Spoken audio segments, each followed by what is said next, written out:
ঈশ্বর যখন মনুষ্য সংসারে অবতীর্ণ হয় সনাতন জ্ঞান প্রচারের লক্ষ্যে, তখন মহাচ্ছন্ন ব্যক্তি, আসুরিক স্বভাব সম্পন্ন বা রাক্ষসী স্বভাব সম্পন্ন ব্যক্তিরা তাকে তুচ্ছ তাচ্ছিল্য জ্ঞানে ব্যবহার করে।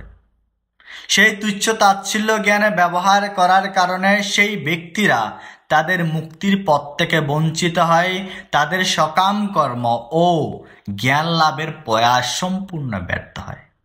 গীতার 9ম অধ্যায়ের 12 নম্বর শ্লোকে বলা হয়েছে, মগাসা মোগকর মানু মোগ জ্ঞান বিচেতস রাক্ষসী আসুরিং চৈব প্রকৃতিং মোহিনীং শ্রিতা।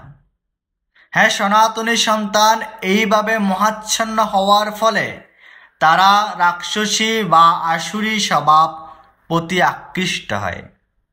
এই মহাচ্ছন্ন স্বভাবের কারণে তারা মুক্তির পথ থেকে বঞ্চিত হয়। তাদের সকাম কর্ম, তাদের জ্ঞান লাভের প্রয়াস সম্পূর্ণ ব্যর্থ হয়।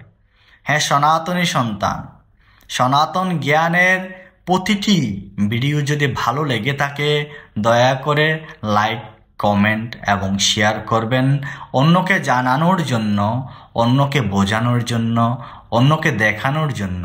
দয়া করে অবশ্যই